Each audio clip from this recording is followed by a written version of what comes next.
فأما الإنسان إذا ما ابتلاه ربه فأكرمه ونعمه আল্লাহ রাব্বুল আলামিন বলেন ফাআম্মাল ইনসানু ইযা মাবতালাহু রাব্বুহু মানুষকে যখন তার রব পরীক্ষা করার জন্য ফাআকরামাহু ওয়া নাআমা তাকে সম্মান দেয় আর সম্মান দেয় সম্পদের মালিক বানায়া দেয়।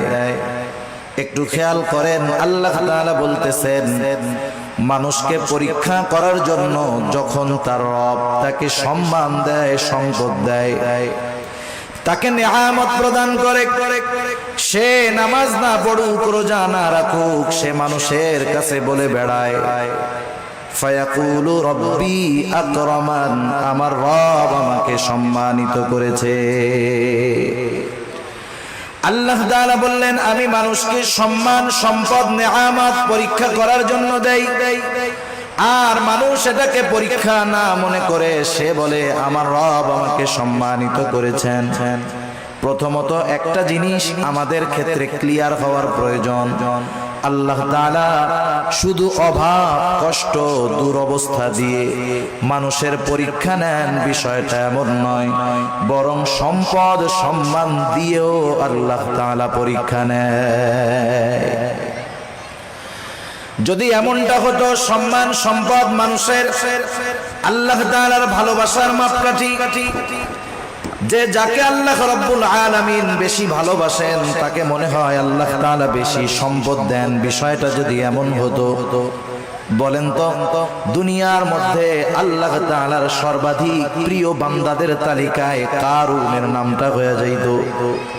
কারণ তো পৃথিবীর অন্যতম বড় এক ধনী ছিল। বলেন তো আপনারা সহজেই জবাব দিতে পারবেন কারুনকে আল্লাহ তাআলা ভালোবাসে নাকি? একটু জোরে বলেন না বাসে? কারুনকে আল্লাহ তাআলা ভালোবাসে না, বরং কারুন নামটা মানুষের কাছে এত ঘৃণিত এত অপছন্দের। দুনিয়ার কোন মানুষের যদি সন্তান হয় সে যত গরিব হোক তাকে যদি বলা হয় তোমাকে মাসে 1000 করে বেতন দেওয়া হবে টাকা দেওয়া হবে ছেলের নামটা তুমি কারুন রাখো, আপনারা কেউ রাখবেন? আপনি বলবেন আরে দিন মজুর দিয়া খাইতা ঠিক কারুন আমার পোলার নাম মইরা গেলে রাখবো। এই কারুনকে কত সম্পদ আল্লাহ তাআলা দিয়েছেন, এই সম্পদ ছিল তার জন্য পরীক্ষা। সম্পদের মালিক কারুন যখন হযরত মূসা আলাইহিস সালাম কারুনকে বলল কারুন তুমি তোমার সম্পদের যাকাত দাও, কারুন যাকাত দিতে অস্বীকৃতি জ্ঞাপন করলো।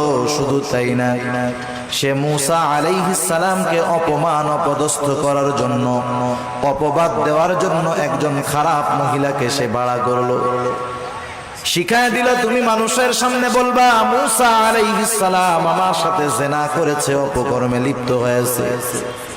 এইবার যখন কারুন এই ষড়যন্ত্র চক্রান্ত করলো আল্লাহ তাআলা বরদাস্ত করলেন না। এই কারুন যখন সম্পদের মালিক হয় তখন কারুনের বন্ধুরা আল্লাহ তাআলার কাছে বলতো আল্লাহ আপনি মনে হয় কারুনকেই শুধু ভালোবাসেন আমাদেরকে ভালোবাসেন না।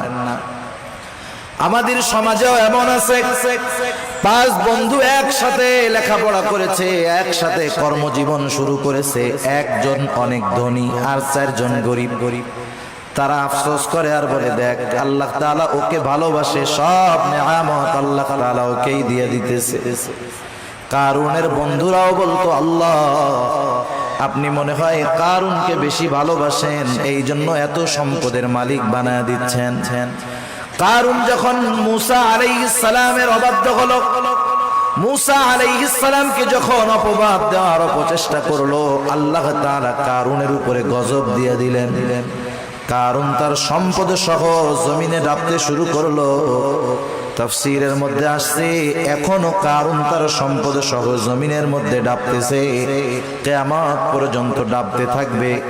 যখন কারুনের বন্ধুরা কারুনের এই দুরবস্থা দেখলো এইবার ওই গরিব বন্ধুরা বলে আল্লাহ আপনি কারুনকে সম্পদ দিয়েছেন ঠিক, কিন্তু বাস্তবে আপনি আমাদেরকে বেশি ভালোবাসেন।